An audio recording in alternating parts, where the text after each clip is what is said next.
Hello, everybody, to the live Q&A session that we have the pleasure of hosting with you today with Andrew BRYANT, who gave a very inspiring and interesting chat that we've received many of your good feedback on, how to make it to the C-suite in supply chain. So that was the topic of Andrew's presentation earlier. And we wanted to ask Andrew a couple of questions that you asked, as well as to take some from the audience. All right, feel free to comment in the chat, yeah, and we will check that. And Andrew, first and foremost, let's start with the obvious one. It's a question that we kept getting from the supply chain professionals. It's also a reality of the function that there's a lot of very good executives and very good professionals that get stuff done, right? So everything literally that we consume as human beings is because of supply chain, right? So they get things delivered, they get things made, but it's not necessarily that they're very good at presenting those skills that make them to get to the board level. So I guess the question is, how do you almost change the perception from, know how to present yourself, know how to influence others, and what are some concrete steps to get there? So yeah, I got that question directly through LinkedIn as well, because I didn't specifically in my presentation say, this is what you need to do as a supply chain professional to get to the C-suite. It was in the title, but in my speech itself. And I think every function thinks their function is different. If I'm talking to finance people, if I'm talking to marketing people, and now talking to supply chain people, everybody thinks my function, my silo is different. I need to do different things in my function than other functions to get to the top. Well, having been a coach for 20 years and worked across all sorts of functions, whether it's operations or IT, whether it's finance, actually, the parallel is very close, right? And it is what I addressed. It is that firefighting mentality, that the sense that I'm the only one that can fix this. So I'm going to run into the burning building and I'm going to fix it. But the fire chief never runs into the burning building, right? The fire chief steps back and sees things strategically. And so the shift in your career is to be able to both put out the fires, plan, or rather strategize to know where the fires are going to happen in advance, and that's the real skill, of course, and to shift that as if you're stepping back from the chessboard. In my 2012 book on self-leadership, I use this metaphor: what piece on a chessboard are you? Are you the knight? Are you the entrepreneur? Are you more the castle? You're the more reserved defensive piece? Are you the bishop diagonally shooting across? And everybody falls into the trap when I do that. And they say, well, I'm a bishop, or I'm a knight, or I'm a castle, or I'm the queen. I'm busy helping everybody else. Or if you've got delusions of grandeur, you might think you're the king. But the reality is you have to step back and play all the pieces on a chessboard. And the danger of the busy world we're in is to get so locked into your job, to the adrenaline rush, the dopamine hit of fixing that fire, and you're not stepping back and thinking about your career. And before you know, 5-10 years have gone and you've hit a brick wall in your career because you haven't built those strategic networks. You are not known as a thought leader. You haven't led the transformation in your organization. You've just spent each and every week putting out fires and delivering stuff. Now, don't get me wrong, delivering stuff is great. Putting out fires is great, but that won't get you to the top. No, absolutely. And also you spoke about self-leadership a lot, and obviously you're world renowned for coining pretty much the topic. And we had a very good question. Let me just open it up here from Bilge. Actually, I think she's based in Turkey right now. And she was asking about how to encourage companies to expand this self-leadership notion, because ultimately to her, and I think to you as well, everybody is a leader, right? So how can leaders and C-level suite can encourage this culture of awareness, as well as almost empower their staff throughout the organization, whether you're a C-suite, whether you're a manager, whether you're a senior director? How can companies do this? Okay, well, there's two parts to that question. Her question is how to encourage. And as we know, companies do things that are either going to reduce cost or increase profit. Right? So self-leadership sounds like a nice to have, so we have to put it in business terms. Right? And self-leadership ideally starts at the top and cascades down. Some leaders think, oh, well, I want my people to have self-leadership, but I'm fine. And therein lies the problem. But if we change the word self-leadership to responsibility and accountability, And in the book that I offered as a free download, my 2016 book that was on Amazon, I talk about the difference between responsibility for and accountability to, right? So I'm responsible for myself. I'm responsible for my thinking, my feeling, my words, my actions, but I'm accountable to my clients in a contract. I'm not responsible for my wife. I'm accountable to her in the contract of marriage. Now, when you have an organization where individuals are clear about what they're responsible for, so they're not blaming, they're not complaining, they are taking ownership, responsibility and ownership are synonymous, but they're very clear about their accountabilities to the business objectives and to their team members. And so when I work with organizations, and I've worked with all sorts of industries from manufacturing, software, professional service firms, I work helping to create a language around ownership and accountability and creating that distinction. I'm responsible for me, you're responsible for you because we're adults, but on this conversation, we have an accountability. You didn't lose any, you didn't miss a heartbeat wondering whether I was going to turn up on the call. You knew I would be here because I have a reputation for doing what I say I was going to do. And I taught you that many years ago when you were my intern. And when I mentored you, I taught you to be a man of your word, and that builds your brand. And that's powerful inside an organization. Absolutely. And it also can tear you down if you don't respect it. So no, 1000%. I guess another question that came through, and I mean, that also comes to my mind, is about the practicality, also about a key skill that you talked about is presentation skills and, owning your brand and being able to put yourself out there, right? But a lot of people, let's talk supply chain specifically, are not comfortable. I mean, it's not only in supply chain. I guess also from you, I learned that the number one fear that people have is to do public speaking. I don't know if it's true statistically, but definitely most of us are afraid of public speaking, right? So maybe you can share some practical examples, and you've done a lot of coaching at senior level, even where people were not that comfortable to speak in public or to address or to present. And what are some practical tips for people that maybe are quite junior even in their careers or more senior, but just to get over that limiting belief ultimately? Okay, so in the academic world, there's the maxim, publish or perish, right? Because if you're not publishing, you're not visible. And in the corporate world, you need to have a level of visibility for the right things. So let's talk about what makes something visible. It's light. And I'm under a spotlight here so that the camera can work. And I think we have to realize that to lead, we have to be in the light, and we have to embrace and not fear the light. So a lot of people say, well, I don't want to be in the spotlight, but people can't see you if you're not in the light. And once you are in the light, you have light, which you can then shine a path for others like a lighthouse. And for me, the metaphor of the lighthouse, a lot of people say, well, I want to shine a light for other people. But you can't do that unless you're comfortable to step in the light yourself. So that's the metaphor, the big picture, is being comfortable to say, this is my insight, or this is my perspective. Now, in a multifunctional team, everybody's going to have a different perspective. But if you don't share your insights, your perspective, then your baggage, your luggage, you're not contributing to the conversation.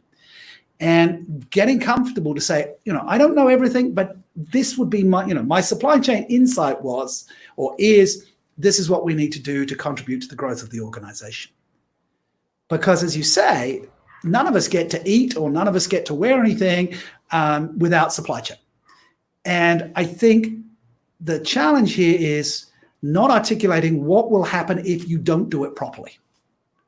And people pay attention when there is a fear of missing out. And so a lot of the way I teach people to get noticed is to give bad news. Now, I'm standing in front of a circling globe, so I look like I'm on a news station. If you watch the news, they don't start with the fluffy panda being born at the zoo. They start with, oh my God, the sky is falling, climate change. It starts with bad news. If you can, as a supply chain professional, say, this is an issue. However, here are some potential solutions. So no, but by saying, if we don't do this in 6 months, this will happen. However, I suggest we do A, B, and C. That makes you visible and gives you a brand as a solution provider. Mm. And we got a good question from Greg, who's asking that in the area of executive coaching and the desire of companies to progress basically the advancement of an executive maybe to C-level or directed to VP or so on, do you see a general pattern in the way that this process usually occurs in companies, begins, ends? Is there some sort of similarities that you see? Because he's kind of continuing saying, presumably there is an identified desire by the company, but perhaps there's a disconnect about how to go about bridging that perceived gap. Yeah, but I'm not sure what he means by what gap is being missed, right? So not all organizations universally value the development of their people. So I would say, find yourself an organization that believes in people and the development of people. And the reality of that also, I know that when I'm coaching or working with organizations, I know that at exit interviews, why are people unhappy? Well, they're unhappy with their manager and they're unhappy that they're not being developed as an individual. So HR has all the engagement scores. So companies that are investing in developing their people, whether it's with a leadership development program or executive coaching, have higher engagement scores, and engagement scores are correlated with ability. So again, it's back to that, what does it cost? If this is a maxim, I'm sure everybody's heard this, but the CFO is talking to the CEO and the CFO says, what if we invest in people and they leave? Right? And the CEO says, what if we don't invest in people and they stay? So, the reality is seeing that, and I was listening to the panel that was on after my speech, and it was about obviously digitization, AI, and the way people need to be able to step up, interpret the data, and turn that data into a story for the organization. That needs development. People don't come out of high school being able to do that. They don't come out of business school being able to do that. They need to be developed to do that. And so either getting external coaches or creating a culture where people are being coached and developed is essential for organizations to be agile as we go through this very accelerated digitization process. And we have, and I know that you did mention actually this as part of the presentation, one example, but let's revisit this question because I think it's a reality for a lot of people that maybe they feel in the organization that they're ready for the next step, but they are, for various reasons, maybe the boss doesn't believe in them, maybe they haven't been given the right platform. The organization in itself doesn't necessarily offer that platform for them to move forward. So what would be your suggestion in this particular instance, which can happen quite often? Well, firstly, I would do a diagnostic, and here's the diagnostic for everybody watching this. If a C-suite or senior leadership position that you covet opens up tomorrow, question 1, are you ready for it? Question 2, are you the obvious choice?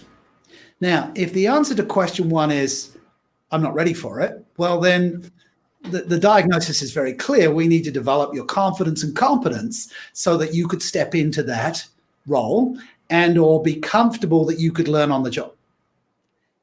If the answer to the second question is you are not the clear, obvious choice for that role, then that's a visibility issue. You have not socialized, firstly, your desire to be promoted. Secondly, your willingness to be coached, mentored, developed into that role. And you haven't contributed a value proposition that put you front and center of the mind. So if you think you can avoid the spotlight and still get to the top, I'm afraid you're in fantasy land. So there's the diagnostic. 1, if it opens up, are you ready? Number 2, if it opens up, are you the obvious choice? Now, you're in recruitment. Do you agree with me on my answer on this one? Yeah. Now, of course, for ourselves sometimes to be able to answer the question number one. It is relevant and useful to put a mirror in our faces, whether that mirror is a 360 feedback or asking a couple of our friends or a couple of our colleagues. I think that can be extremely relevant, because sometimes we are very good at deluding ourselves, both for positive, if you're like some people in politics right now, I don't want to name, a little bit over emphasizing your abilities, or the other way around. Yeah, no, absolutely. Now, and I answered both those questions in the negative. So if you think that you are ready for the next role, then the diagnostic is, okay, let's test that competency. Let's see, where are your blind spots where you might have no idea that you're in a box, and seeing, because we all tend to elevate our own ability and decrease the abilities of others, right? It's a natural human bias. So it's very good to get indexed. And I'm very keen on identifying humility effectively for people. When I first came to Asia in 2003, my friend said, Andrew, you're coming to Asia, you're going to have to learn to be humble. And I was like, deeply offended. I'm like, how arrogant do you think I am? And they said, well, you're not arrogant, but you're confident. And I said, okay, but confidence and arrogance are not the same thing. When I came to Asia, a lot of people rate humility as sort of making yourself, unobtrusive, making yourself small, but that's not what humility means. It comes from the Latin humilitas, which means grounded. It means you know what you're good at and what you're not good at. But it also, in the research in positive psychology, means the ability to consider other people's perspectives as equally valid as your own. So we need a level of grounded humility where we're saying, look, these are my strengths. And to get to the C-suite, you don't have to be good at everything. You have to really know what you're good at and have developed the skills to get other people to make sure around you that cover off your weaknesses. So there's that massive self-awareness where your blind spots are. Mm. And absolutely. But you've worked with me. You've worked with me. I have blind spots, but I hire people around me to cover those off. And look, I mean, at senior level, as we both know very well, it's very actually nobody makes it because of the hard skills. Everybody makes it because of the soft skills. And one of the key elements of those soft skills is the ability to influence, build teams, and have that awareness. I mean, okay, there's still some pretty toxic leaders out there, but to get into the C-suite, you need to have that awareness of how do you function, what's your strength, and how can you mitigate your weaknesses with people that are very good at that. Nobody is perfect, so that we can forget. Coming back to the reality of COVID-19, which has pretty much slashed a lot of budgets for development, for training, for people, investment in people, right? How, and there was a question specifically on this, like how to deal with that? Like if, all of a sudden, I'm pretty sure actually that companies have slashed budgets for HR, for training and development. Would you have some practical ideas? Is there some workarounds? Now, obviously, we did encourage, and thank you very much for the link to your book that is free to download, and there's a lot of resources that are available online. But I just want to ask you that particular point, because it is a crisis mode reality. Okay, well, I'll answer that very much from my own perspective. I noticed that a whole bunch of my clients did, shut down in terms of their learning and development and go focus on their business. And so they should have. They needed to do a number of things. I had other clients who doubled down and, worked with me. I mean, I've worked with CEOs, C-level teams, senior leadership teams on how they can best flex, how can they look after their people? How can they look after their client base? Because in fact, the larger organizations, if their clients fall over because of COVID, they've got nobody to sell to. So there's been a really interesting conversations around co-creation of business value between the supplier and the purchaser. And that's really interesting. That's a new symbiosis that I think has come out of this. The other thing that I did was, I pivoted into an online space. I started in 2017, started flexing my muscle online in 2018. So when this hit, I was already able to service my clients anywhere in the world. I mean, you and I are both in Singapore right now, but we're not in the same room. Whereas, I could start my day in Texas or New York and then move to San Francisco, coach somebody in Africa or back to India. So I could be all over the world in a day because of this. And I think what that means is that there's a more of a level playing field. Some people are now, because I'm online, are coming to me B2C. So most of my career, I've been working for big organizations, working with their leadership teams. But now, because I have some bandwidth, because I'm not on a plane flying all over the world to speak, I have some bandwidth. So I'm starting to coach people who are saying, hey, my company's not developing me right now, but if I position myself now, this is a great opportunity to come out of this in a much better position. So I'm pleased to see a number of people who've said to me, very senior people who are not going to get the help from their organization, said, this is the right time for me to do the personal development. Yeah. I don't know whether I answered your question, but I think there are a few nuggets there. I certainly would encourage organizations not to overly cut their development budget, because this is, it's the agile organizations that are going to come out of this the best. As Darwin said, it's not the strongest that survive, but the most adaptable to change. And look, I mean, I guess another thing that we are experiencing with this crisis is that there is a democratization, I hope I'm saying it right, of learning and development of, digital tools that are available. I mean, there was a lot of debate, and I'm not going to name them, but the big university in the US just kept the price the same whilst going digital, which makes no sense in any world of reality. So I guess most things are going to be available online, digital formats. I know that you have a number of courses. There's a lot of content out there. And to your point, I guess the point to the question that I was asking is, look, if you have the will, you're going to make it.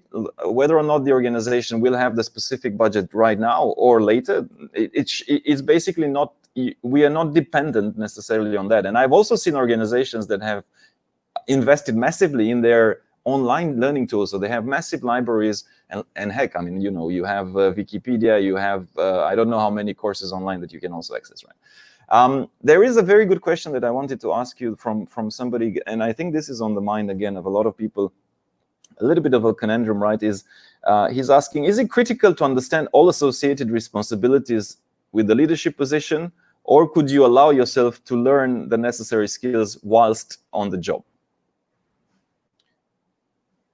Well, to be at the C-suite or senior leadership, you have to have a very good relationship to ambiguity. The interesting thing is the word perfection came up in, and you said nobody's perfect, right? The word perfection came up in our conversation, and a lot of people want to be perfect. When I talk to leaders, I say, what's your percentage comfort in making a decision? And I always ask this because making decisions in crisis is important. And typically it's 60-65%. If I ask somebody in middle management, what's your comfort in making decisions, it's 80%. So the answer to the question is, develop a comfort with ambiguity. And it was Colin Powell, Colonel Colin Powell, former chief of the Joint Chiefs of the US military, who invaded a Middle Eastern country, who said P equals 40 to 70, where P is the probability of your success and 40 to 70 is percent. So if you're less than 40% sure, well, you're probably going to mess up. If you wait till you're over 70% certain, you've waited too long. So making good decisions, recognizing your unconscious bias, how you're making those decisions, but being comfortable to make a decision, right? And if it's not right, make another decision to adjust that. The desire to be perfect, to know everything, holds people back from stepping up into a senior leadership position. Senior leader has to have the entrepreneurial mindset, the willingness to undertake risk. That's where the word comes from, entreprendre, from the French, to undertake risk. And an entrepreneur, they say, will throw themselves off the top of a building and build the aeroplane on the way down. And coaching senior leaders, that's every day. Sometimes it's that willingness to deal with the ambiguity, but they learn how to fly. So no, won't know it all going in. It's impossible. And the goalposts are going to move very rapidly. And it's, I think there's a very good analogy that Simon Sinek came up with, the infinite game, right? I mean, okay, he uses it for business, but it's the same pretty much for us individually as well. We're never really finished. So whether or not you think you're ready as of today, but you know, which leader in this world thought of COVID-19 6 months ago? I doubt that anybody thought of that, right? So, you know, you just gotta make it up as you go, because nobody was prepared for this, and you have to adjust. Yeah, well, some people did. I mean, Bill Gates was talking about it. He was, you know, he was talking about it. Was it 2017, 2018? I gave a speech in May 2019. I gave a speech, and I said we will all be radically disrupted in the next 2 years. Now, did I know it was COVID-19? Absolutely not. But anybody who was at the cutting edge had a feeling that the winds were changing, that stuff was happening, and we needed to be really agile. And what I encourage everybody to do is accept, adjust, and advance. Accept the reality. It is what it is, right? Make the adjustments required and keep moving forwards, right? Denial, blame, playing the victim, none of that's going to work. You have to be flexible. You have to make the adjustments, right? And you have to accept it as quickly. And, you know, I saw a lot of senior leaders go through I mean, myself included, you know, that acceptance that this has happened to the world did take some time. We went through the stages of grief, which include denial and anger and bargaining. And I helped some leaders, you know, I put a post earlier on LinkedIn, and I was coaching one leader who was fundamentally curled up on the floor, sucking his thumb, saying, why has this happened to me? And I'm like, it didn't happen to you. It's happened to everybody. And get off the floor and go start calling your people and help them. And that pivoted, you know, his thinking and the leadership. So we're all human. And I don't think we should deny that this has been frightening and it's been disrupting and there's a huge personal cost to a number of people. But also we should be grateful if we're healthy and we have a job. Then I think accept this is the new reality. I know that's been used a little bit too much, but it is. Make the adjustments required and advance. We will come through this if we have the faith and the belief in our ability to do so. And that has to be the self-leadership intentionality. I don't like it, but it is what it is. And how can I adjust my mindset and behavior to get through this? And that's the core of coaching, is helping people to do that. Final question, Andrew. We got it from Edward. His point was, how can I further develop my soft skills and my EQ to be even more focused on people and my customers to best and more to add more value to them? Oh, well, the simple answer to that is, you know, go to my website and book a coaching session. No, okay. Sorry, it was just, that was low-hanging fruit, RADU. I couldn't. So the book will help. The reality is to step outside of yourself. Yeah, the development is this. I notice when you're focused on yourself and notice when you're focused on others.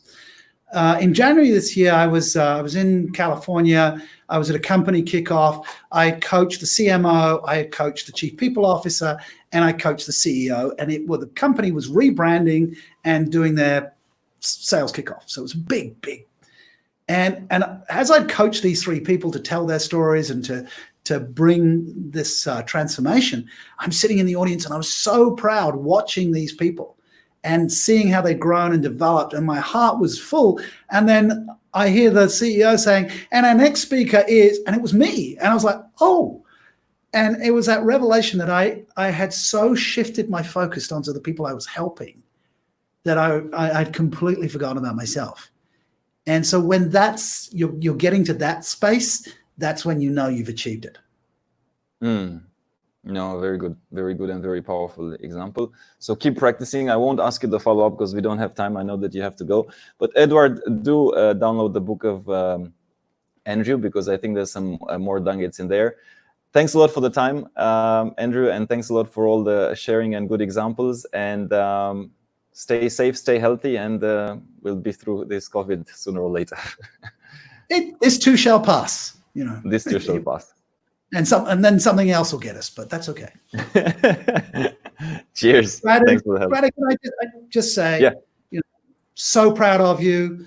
I've watched you grow and develop. If anybody, and I think you've said this on, if anybody doubts that this growth and transformation is possible, you're a great living testament. You know, you came to me as an intern, and now look what you've just achieved or are achieving with this summit. Huge congratulations and kudos to you. I'm super proud to see what you're doing. Thank you. And let me actually say for the people that are watching this, because I don't know, there's multiple streams and multiple people and all of that, but I just want to kind of share a little bit my story, my personal story with Andrew, because when I started in Singapore 12 years ago, 13 years ago, I started as the intern of Andrew. So I have been applying in the last 12, 13, 14 years, all the principles that he has been teaching. So I guess in many ways, if you think that I've done something right, and hopefully you think that we've done something right, at least with the summit and with the business, you can have the proof that what Andrew teaches is right. So Andrew, thank you so much for all your help as well. Ciao.